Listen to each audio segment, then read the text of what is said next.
Whew, gets hot in the greenhouse, Jacques. Way too hot for me. In fact, it doesn't just get hot there, it gets hot in our climate and maybe in yours too. I mean, last year was definitely one of the hottest, driest years on our record, so. Yeah, in this video, we're gonna give you 7 crops that do really well in hot, dry weather. Our first crop for heat-loving climates is going to be spinach, but actually not this beautiful spinach that I have right here. This will not love the heat. In fact, I'm talking about Malabar spinach, named after a region in India where it is from.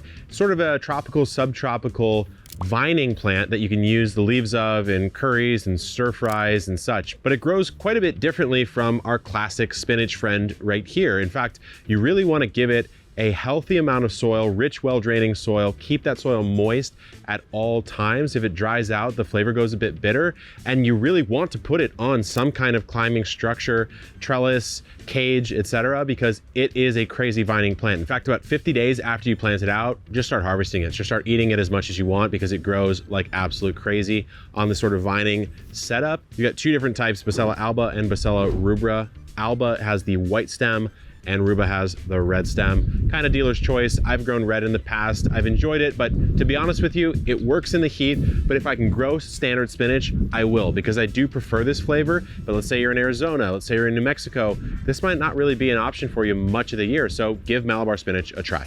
This next one is a classic Southern staple, and that is okra. Now, there are a lot of different varieties of okra. Clemson Spineless 80 is probably the most classic, and spineless is the key word there because there are some okras that have some crazy spines. I remember reading a review for this one called Alabama Red, where somebody literally said they had to burn down their garden because there were so many spikes that they couldn't even harvest it. So here's what you want to do. You want to grow your okra out beforehand because it's a heat-loving plant. This is truly one that loves the heat more than probably any other that I could think of. Now, this is a staple in the South, which makes sense, and it hails from Ethiopia in Africa. When you plant this out, you want to kind of do 18-inch spacing. And the cool thing about okra is that it actually forms very tall spires and it's not very leafy. So it's actually a really nice thing that you could interplant around. As the okra gets taller, you could put things underneath it like lettuce, and the okra will shade it out and provide you a second harvest underneath. There are some like funny old methods with okra where you actually beat the side of the plant. It's called okra whooping, and that's supposed to stimulate more growth. I don't know about that, but it is a wonderful summer crop. And just be aware that as it gets older, these spines on the stalk will actually be very irritating on your skin, and it produces kind of a latex sap. So you want to wear gloves and you don't want to rub up against the plant too much. Next up, we have a crop that I absolutely love, but I've only grown once in my life. And it's not even related to the crop here, but they share a name, and that would be the sweet potato. This, of course, is a field of potatoes, and it's actually coming to the end of its life soon. So there's gonna be a huge harvest coming up soon on the channel. But sweet potatoes are a crop that are thought to be native to Central and South America, but there's evidence that they were cultivated from about 1100 AD onwards in Polynesia and was brought to the Americas from Polynesia. So a really interesting crop, but man, a sweet heat-loving crop if there ever was one. You got 4 months worth of warm season that it needs to grow, and I'm talking it really loves the heat, 80 Fahrenheit and above. It really is fine growing in that situation. But with sweet potatoes, not potatoes, what you need to do is make sure that soil is nice and loose. If you have the ability, I might add a bit of sand into that mixture. That's really helped me in my sweet potato cultivation. But what you want to do is get them in relatively early in the season. Once that temp starts to ramp upwards, keep them in the ground for at least 4 months. You can let them continue to grow. And then when frost starts to kill them off in the fall, you know the energy is shot down into that tuber. You can claw them out of the ground, one of the most fun harvesting experiences, and have these monster honking sweet potatoes that store quite well throughout the season. Now, if you're growing in a container, which is the only way I've ever grown them, 20 to 24 inch container, I really like a half wine barrel for them. Then you can make your own custom mix and plant them with slips. Now you can buy those slips in, or what you can do is just take a sweet potato, stick some toothpicks in it, put the bottom half in water, let the slips come out the top, and then snap them off, root those in water, and plant them in the ground. We have a whole video on it, but we'll do another one here soon because it, again, is one of the most fun plants to grow. Much like the name implies, summer squash is actually a wonderful thing to grow during the summer when it starts getting too hot. Over here, I have 2 of my early squashes planted out, and they're really starting to respond to this spring heat because that's what they need. They need the heat to grow, they need the heat to thrive. Now, squash has been grown for over 8,000 years, at least in Mexico, it's been traced back that far. And if you want to grow a squash all year round and harvest it even in the hottest times of the year, you can try to get away with the summer squash, which is the Cucurbito pepo. But then there's also the Moscato varieties, which are like the things like butternut squash, when if harvested young, can actually be eaten like a summer squash. And those do really well in the heat. So if you want plenty of produce, actually so much so that there's a national giveaway of zucchini on somebody's porch day, then definitely try out some summer squashes, but don't be stuck on the zucchini because there's a lot of great varieties out there. One of my personal favorite is the duriani, which is more of like the kusa style. So give them a try and you'll be happy to see that you'll have plenty of food to eat all through summer. Next up, one of my favorite crops of all time, the versatility and the variety of this crop, not only, but also the fact that it does really well in a hot, dry climate. And of course, that would be the humble pepper, of which I've grown over 100 varieties in my lifetime. So peppers are thought to have originated in Central America. In fact, the Nahuatl peoples of Mexico were the first to cultivate them.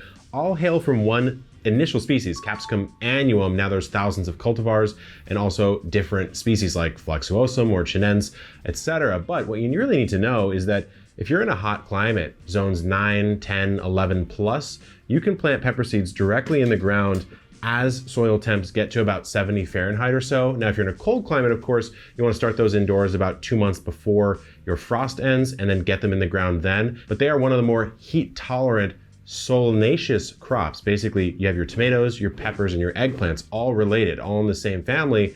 And in that order is how they like the heat. Tomatoes like it a little bit less. Peppers are in that middle ground, and then eggplants can really handle the heat. But these guys are so versatile. Sweets, hots, super hots, different colors, sizes, and varieties.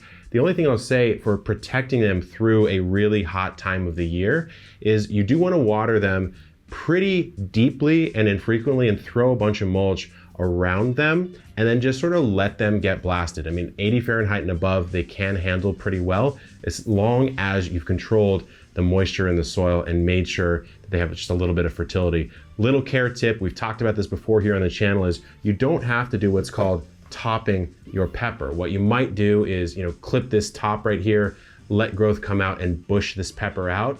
It's a technique, you can do it. If I was gonna do it, I'd do it on something perhaps like these, the Jimmy Nardello peppers or maybe shishito peppers, those smaller ones. But if I wasn't going to do it, which I typically don't, that would be on my bigger peppers like bells. They're only gonna give you 3, 4, 5 per plant. Why slow that plant down? Now, if you are in a hot climate, you can extend that season by overwintering your pepper, cutting it down by about 2/3 or so, removing most of the foliage, and just leaving it in the ground, and it will come back as a perennial next year. So peppers might even be the best heat-tolerant crop you can grow. If you want a truly heat-tolerant bean, in fact, so heat-tolerant that it's primarily grown in the desert Southwest, look no further than the Tepary bean.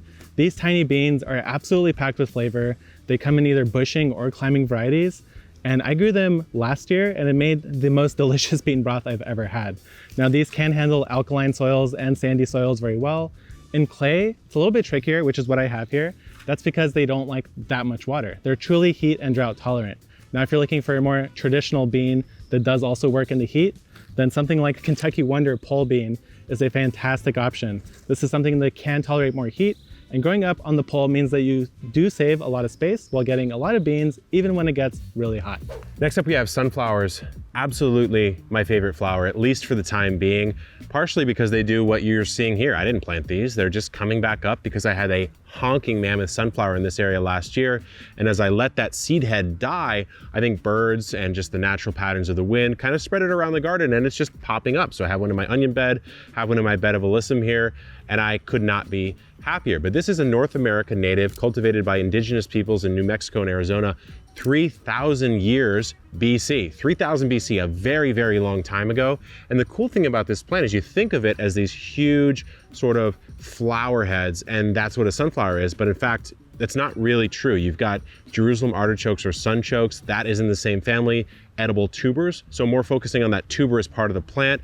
You can actually eat every single part of a sunflower. I can eat this leaf. I could cut this stem open and eat it almost like a celery. In fact, last year, Jacques and I ate an entire immature sunflower head. We roasted it up on our Epic Homesteading channel, which is really more the story of myself buying the property I'm in now and how I've built it out. So I encourage you to check that out. But it was absolutely delicious, I have to say, and I'm not just making that up. But why are we talking about it? It is a heat-tolerant, heat-loving plant growing up, so to speak, in an area that is quite hot and dry, Arizona, New Mexico. So when you plant this, care-wise, it's basically a set and forget. As long as the roots are well established, it doesn't even require all too much water, and you'll see it start to shoot up. In fact, like I said, you'll get volunteers pop up the first year you start growing sunflower and letting those seeds spread around. So for me, absolutely a must grow if you're in a hot, dry climate. These crops are guaranteed to work in a hot, dry climate. And we have a lot of them available at botanicalinterest.com, so definitely go grab some. And if you want anything else, shop.epicgardening.com to deck your garden out with beds, tools, etc. And until next time, my friends, stay cool and keep on growing.